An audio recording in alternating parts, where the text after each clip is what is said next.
नमस्कार दोस्तों, भगवान विष्णु आपको सुखी और स्वस्थ रखें। हर 32 महीने में आने वाला यह दिव्य महीना क्यों माना जाता है भगवान विष्णु का सबसे रहस्यमयी और चमत्कारी समय? क्यों कहा जाता है कि इस काल में की गई साधना कई गुना फल देती है, मंत्रों की शक्ति बढ़ जाती है और जो मनुष्य इस समय अपने भीतर झांकता है वह जीवन को एक बिल्कुल नए दृष्टिकोण से देखने लगता है। इसे कहा जाता है पुरुषोत्तम मास। लेकिन क्या ये केवल धार्मिक आस्था है या इसके पीछे कोई गहरा वैज्ञानिक, आध्यात्मिक और ब्रह्मांडीय रहस्य भी छिपा है? आज हम समझेंगे अधिक मास का विज्ञान, भगवान विष्णु का रहस्य, विष्णु सहस्त्र नाम की शक्ति और वह आध्यात्मिक ज्ञान जो शायद आज की भागदौड़ भरी दुनिया में सबसे अधिक आवश्यक है। जब चंद्रमा और सूर्य के समय में अंतर बढ़ जाता है तब हिंदू पंचांग में एक अतिरिक्त महीना आता है जिसे अधिक मास या पुरुषोत्तम मास कहा जाता है। हिंदू कैलेंडर चंद्रमा पर आधारित है जबकि ऋतुएं सूर्य के अनुसार चलती हैं। एक चंद्र वर्ष लगभग 354 दिनों का होता है जबकि सौर वर्ष लगभग 365 डेज का, यानी हर साल लगभग 11 दिनों का अंतर। अब सोचिए यदि यह अंतर लगातार बढ़ता जाए तो त्योहारों और ऋतुएं पूरी तरह बदल जाएंगी। इसी संतुलन को ठीक करने के लिए लगभग हर 32 महीने के बाद एक अतिरिक्त महीना जोड़ा जाता है। इसे ही अधिक मास कहते हैं और यही वह बिंदु है जहाँ सनातन धर्म केवल आस्था नहीं बल्कि अद्भुत एस्ट्रोनॉमिकल विजडम के रूप में सामने आता है। हजारों वर्ष पहले हमारे ऋषियों ने बिना आधुनिक टेक्नोलॉजी के समय और ब्रह्मांड की इस सूक्ष्म गति को समझ लिया था। लेकिन यह केवल गणित नहीं है, यह हमें गहरी जीवन शिक्षा भी देता है। जब जीवन का संतुलन बिगड़ने लगे तब अतिरिक्त समय निकालकर स्वयं को फिर से अलाइन करना जरूरी है।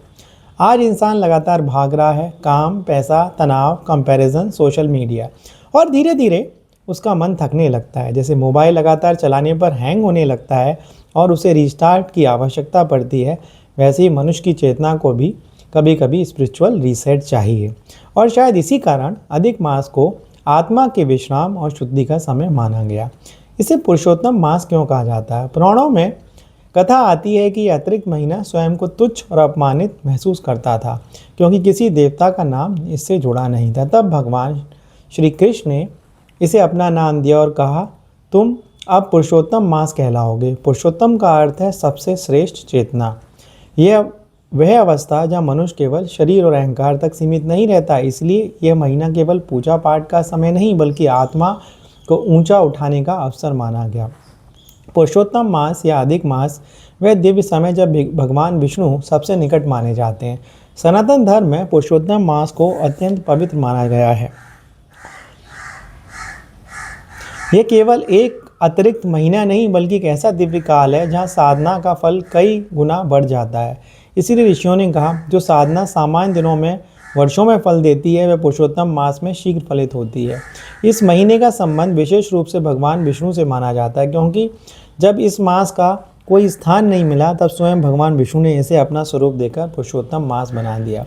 पुरुषोत्तम मास में क्या करना चाहिए, आइए जानते हैं। इस समय मनुष्य को अपने जीवन को थोड़ा सात्विक और शांत बनाने का प्रयास करना चाहिए। सुबह जल्दी उठकर स्नान करना, दीपक जलाना या दीपदान करना, तुलसी को जल देना, भगवान विष्णु का ध्यान करना, ये सब अत्यंत शुभ माने जाते हैं। विशेष रूप से इन कार्यों को महत्व बताया गया है, जैसे भगवान विष्णु की पूजा, तुलसी पूजा, भगवत गीता का पाठ, विष्णु सहस्रनाम का नित्य जाप, दान और सेवा, सात्विक भोजन, क्रोध, झूठ और नकारात्मकता से दूरी। अब इसकी पूजा विधि समझते हैं। सुबह स्नान के बाद पूर्व दिशा की ओर मुख करके बैठें। एक पीले वस्त्र पर भगवान विष्णु की मूर्ति या चित्र स्थापित करें। शुद्ध घी का दीपक जलाएं, तुलसी दल अर्पित करें, फिर शांत मन से यह मंत्र बोलें, ओम नमो भगवते वासुदेवाय नमः। यह भगवान विष्णु का अत्यंत शक्तिशाली मंत्र माना जाता है। ऐसा कहा जाता है कि इसका निरंतर जाप मन को स्थिर और हृदय को शांत करता है। इसके बाद यदि संभव हो, समय हो तो विष्णु सहस्रनाम का नित्य पाठ करें। विष्णु सहस्रनाम केवल स्रोत नहीं, यह हजार दिव्य ऊर्जाओं का कंपन माना गया है। जब मनुष्य नियमित रूप से इसका जाप करता है तब धीरे धीरे उसका मन नकारात्मक विचारों से मुक्त होने लगता है। विष्णु सहस्रनाम का गहरा रहस्य समझते हैं। महाभारत में पितामह भीष्म ने इस धर्म का महान रहस्य बताया था। हजारों नामों का अर्थ केवल भगवान के अलग अलग नाम नहीं, वे चेतना की अलग अलग अवस्थाएं हैं। जैसे शांताकाराम हमें भीतर की शांति की याद दिलाता है। नारायण हमें समस्त सृष्टि में ईश्वर देखने की शिक्षा देता है। वासुदेव बताता है कि परमात्मा हर जीव में उपस्थित है। नित्य जाप से मनुष्य का ध्यान धीरे धीरे बाहरी अराजकता से हटकर भीतर की स्थिरता पर आने लगता है और यही वास्तविक अध्यात्म है। आज मॉडर्न न्यूरोसाइंस और साउंड थेरेपी भी मानती है कि ध्वनि मन और शरीर पर गहरा प्रभाव डालती है। जब कोई व्यक्ति शांत मन से मंत्र जाप करता है तब उसकी ब्रीदिंग पैटर्न स्थिर होने लगती है, हार्ट रेट संतुलित होता है, स्ट्रेस हार्मोन कॉर्टिसोल कम होने लगता है। विशेष रूप से धीमी और लयबद्ध धुनियाँ नर्वस सिस्टम को काम करती हैं। इसलिए मन जाप के बाद बहुत से लोग भीतर शांति, क्लैरिटी और इमोशनल बैलेंस अनुभव करते हैं। यानी जो बातें ऋषियों ने हजारों साल पहले अध्यात्म के रूप में कही थीं, आज विज्ञान उन्हें दूसरी भाषा में समझ रहा है।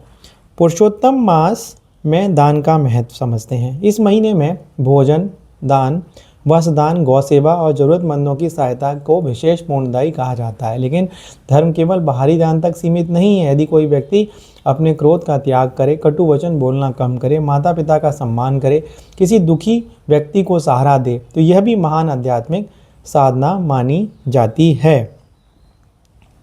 एक गहरी आध्यात्मिक बात, अधिकांश लोग भगवान को केवल मंदिरों में खोजते हैं, लेकिन पुरुषोत्तम मास सिखाता है भगवान केवल मूर्ति में नहीं बल्कि आपके व्यवहार में भी प्रकट होते हैं। यदि पूजा के बाद भी मन में घृणा, अहंकार और क्रोध बना रहे तो साधना अधूरी है। सच्चा पुरुषोत्तम मास वही है जहाँ मनुष्य भीतर से थोड़ा बेहतर बनने लगे।